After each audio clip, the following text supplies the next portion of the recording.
Hey, my name's Jacob. I'm about to start my reselling journey online and I'm hoping you guys want to come with me. So let's go. So basically, my journey started by selling uh, random bits of clothes that I was about to throw out, and I thought this is too good to be throwing out. So I put them on Vinted and they just started selling like hotcakes. And I thought, might be a good idea to do a little bit of a side hustle doing this sort of stuff. So let's go, let's carry on with it. I've essentially set up my office in a spare bedroom in the house. I moved my computer down here, and I've also got all my stock and stuff. And since I've been reselling, I've done a decent few sales. So it's been high tide that I get some packing supplies so I can get ready to go. Over here in my little packing area, and like I said, I've been doing this for maybe about 25 days to a month now, and I've already managed to accumulate all these. These are all sent package receipts, to be fair. So um, I've been doing okay, and I expect it to carry on ticking over. So it's just I'm thinking maybe if I bring you guys along, show you what I do on a daily basis, sort of thing. We might be able to help some people out that wants to start in e-commerce.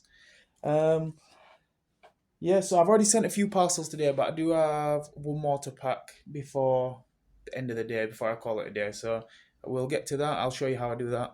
Um, and it might help you guys out in the future. Before we go ahead and continue, I might as well show you how I've been operating it. I've been doing it for a few weeks now, like I said, 25 to 30 days, and I've been trying to make it more efficient and effective as I go ahead. So let me just show you that right now. So what I've been doing is putting all my goods here that need to be listed. Um, so they're all in one sort of area.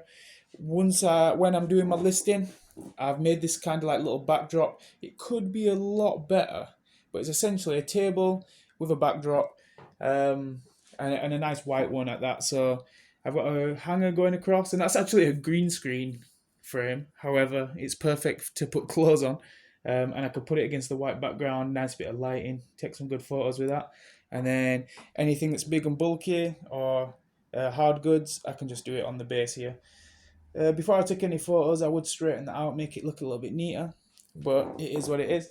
And then once it has been listed, I've been putting stuff in the other room. I've got a load of DVDs in there, but there's a lot of other stuff right here as well. So I've got a couple of Monopolies, a load of clothes, and a jigsaw. Like there's a Lego head there. There's just a few bits and bats there. And it's makes it a little bit easier if I can just keep on top of where I'm putting things, and that's why I've put the DVDs and games in the other room. And I did have like a little system going because I had a lot of DVDs. I think I went a bit mad and bought too many DVDs off of Vinted. I thought I was getting a bargain, but essentially I'm stuck with hundreds of DVDs. But I'm sure they'll sell eventually. But it just is what it is. So I was making like little um, uh, notes for them. So this says L29, so essentially it's lot 29. And then when I list it on Vinted or on eBay, I'd put in the little description L29 or lot 29, which makes it easier for me to find. So if someone buys it, I can just go in the other room, pull out L29, pack it, send it, done deal. So before I pack and print the label out for the package that got sold just moments ago, I'll show you how I list certain items. So, in terms of under normal circumstances, I do it on my phone, which I'm filming on right now, so I can't do that. And for most things, it's very easy. I can just scan the barcode, it brings up a similar listing. I can make sure that it all checks out and it kind of matches. And if that's the case, I'll go ahead with that listing, maybe tweak it a little bit, i.e., my box is better or my box is damaged in regards to if it was like the jigsaw puzzle down here. These are in pretty good condition. Someone might have listed a pre-owned one that's not in the best condition. So I would just tweak the description to fit my product. However, because I'm filming on my phone right now, I'm just going to use my little computer setup here to just type in what I am selling, and we should be able to go from there. So the next thing that I'm going to be listing is this countdown game. So we got Tiny Games countdown. Um, It even got the little clock in there, so everything's in there. It's all good to go. It's even got, I don't know if I'll get copyright for this, but it's even got the old timer in there.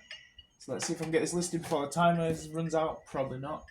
But I'm looking for something that matches mine. Is it from the 1990s? Potentially, it kind of looks like that. Does it have a date on it anywhere? We definitely run out of time at this point. It's a 2005 one, that's no problem. So we'll just pick the 2005 one. That matches mine a little bit better. So we'll click that. It's obviously used. Boom, and the timer ran out. So we didn't quite make the timer, but we'll put that back in the box just so we don't get it lost. And box this back up just so it's ready for if anyone purchases it, so they can open it up and just get straight to playing. So we've got this. It's asking for item specifics. So we can just go on here. And normally I'm doing this straight off my phone, so this might take me a second or two. So we know it were manufactured in 2007 because it says it on there. So I can just put 2005. Sorry, so I can just put 2005 in there. The brand is Britannia Games. So we'll see if it's here on the drop down. If not, we can just type it in. Let's write in the custom. It's asking for photos, and again, I'd usually do the photos on my phone, but obviously I can't do that for now. So we'll just hold on that for a second. We can let the AI do the description. Usually it's pretty good, to be fair, so I'll just read out the description for you that the AI's created, which is pretty good, to be fair. Experience the excitement of the popular TV show Countdown with this vintage board game from Britannia Games. Test your word skills and mathematical abilities with challenges similar to those seen on TV. This game, released in 2005, and is a must-have for fans of the show and lovers of classic board games alike. The game includes everything you need to start playing, which it does immediately, and is in excellent condition. Bring home the excitement of Countdown with this fun, challenging board game. So it is in very good condition. If it wasn't, I would adjust that to reflect what the product is right now. Let's just bring it down a little bit to reflect what the product is.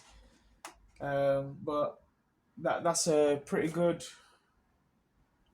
That's pretty good from the AI, to be fair. And that's just off a few specifics that I added up here, and it kind of knew what I was talking about. So we will make sure we're all good here.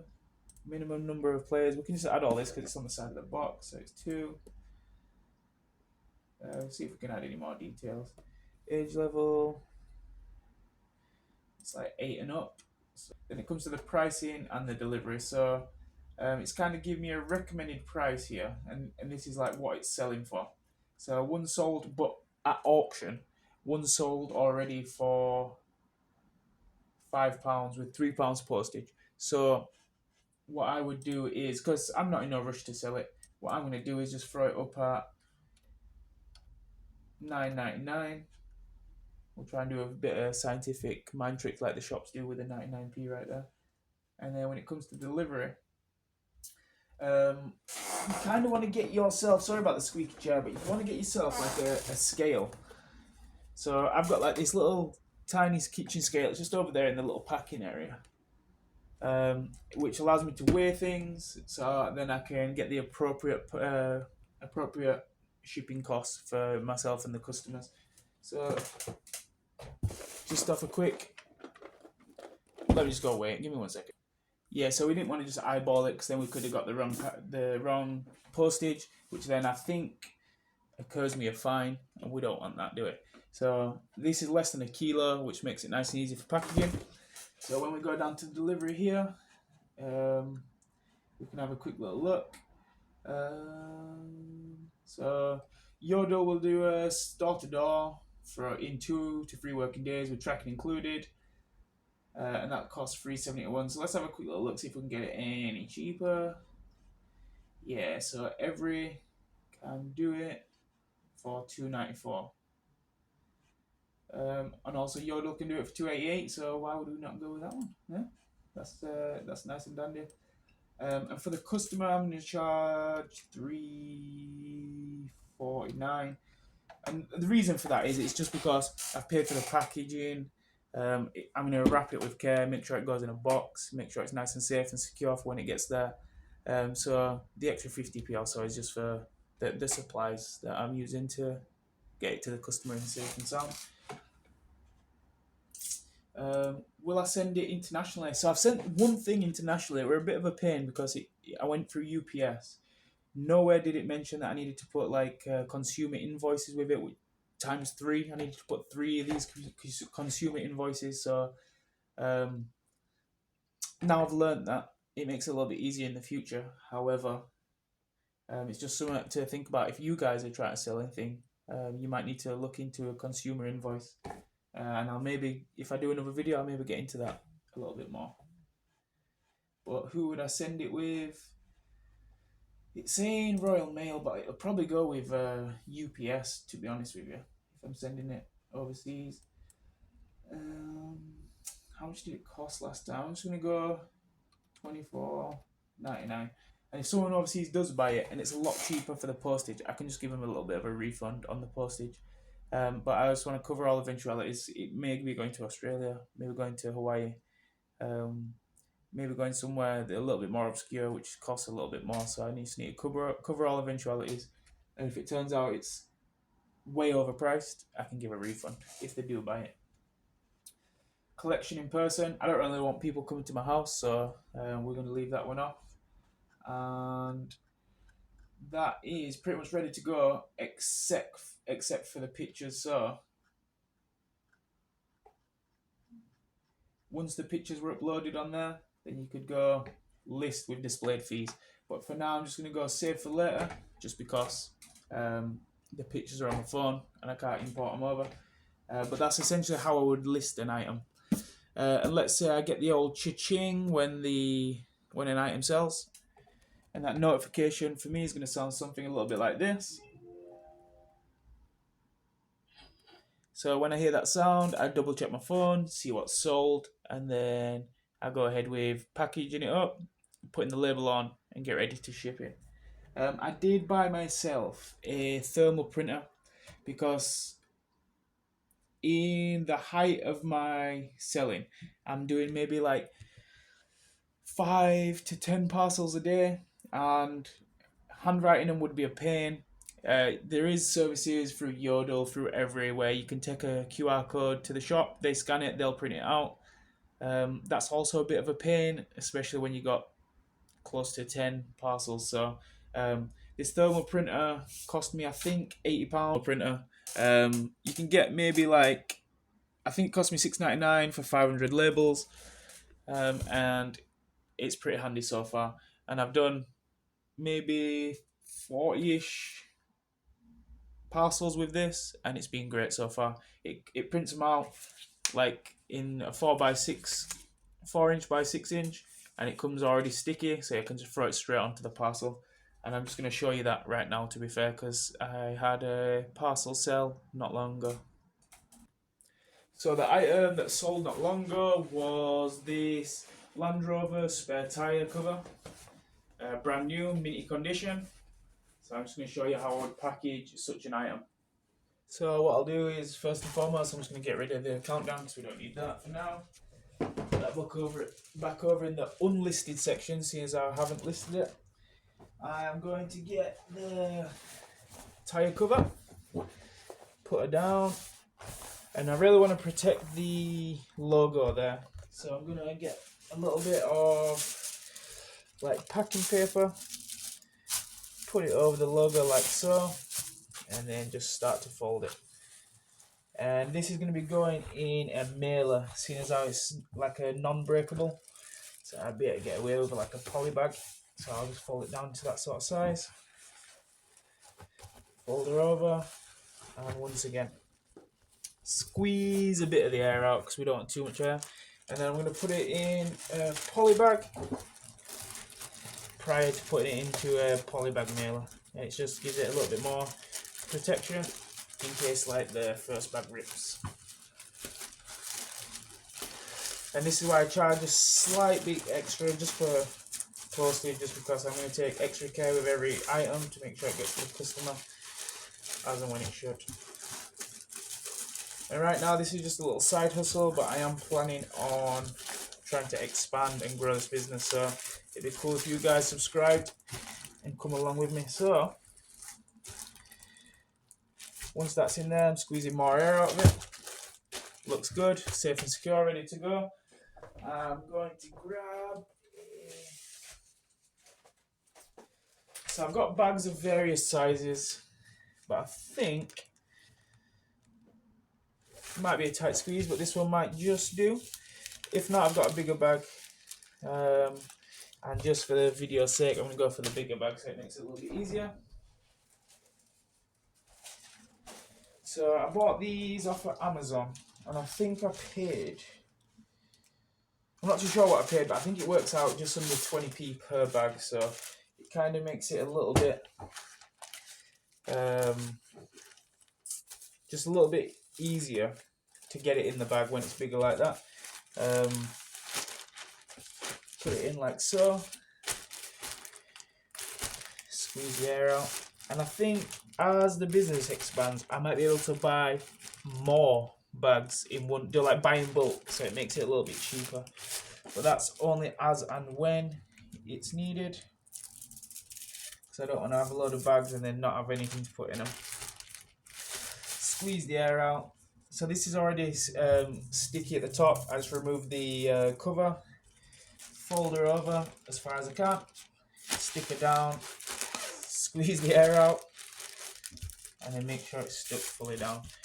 So now all that's needed is to put a label on there. So normally I print the label straight from the phone, but seeing as I'm filming on the phone, I'm going to do it from the computer. So normally, this printer here is Bluetooth. Normally I can just send the shipping label from my phone straight to the Bluetooth. It'll spit it out, I stick it on the parcel, and then we're good to go. However, I've plugged it into the computer for now, and we should be able to do the same, I assume. The buyer already paid for postage, so I just need to spit out the ticket and stick her on. Obviously, I'm not going to show you any of their details because I don't want to dox anyone, don't want to breach GDPR. You know how it goes. I'm going to weigh it first. If it's less than a kilo, a little bit cheaper. Over a kilo, a little bit more expensive, so bear with me. Yeah, so these have been good. I've been able to weigh multiple parcels on here. However, when you get something that's a little bit bulky, it kind of covers up the display.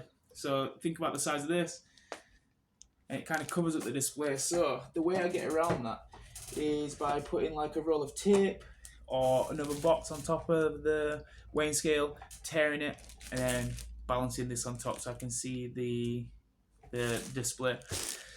We can get around that by getting like a mailing scale. However, we want to keep the cost low, keep the overheads low at this point. So I can just make do with that, to be fair. I think it cost me like less than a tenner, so we can make do. And it was less than a kilo. So the cheapest for this parcel is going to be Yodel, store to door. So they for the 288 they do up to 10 kilograms with dimensions of 120 centimeters by 50 centimeters by 50 centimeters, and this falls well within those ranges. So I know I'm good for that. I want a printable label, and the good thing about this is you can do a QR code. So if you don't have a thermal printer and you don't want to write it out yourself, you can take the QR code to the shop, they'll print it out for you. However, for me, it just kind of spits it out. So it's going to be 288 for that. What we do is rip it off and stick it on top of whatever parcel needs to be. So it comes out looking like this with whoever's details on, and then we stick it on top of the parcel and we're good to go. So I've now uploaded the pictures for the countdown. I know it's backwards, hopefully I can sort that out in the next video. So I'll put this over with my other listed goods, so if anyone buys it then we can sell it. Let me just flip them around so you can't see the labels.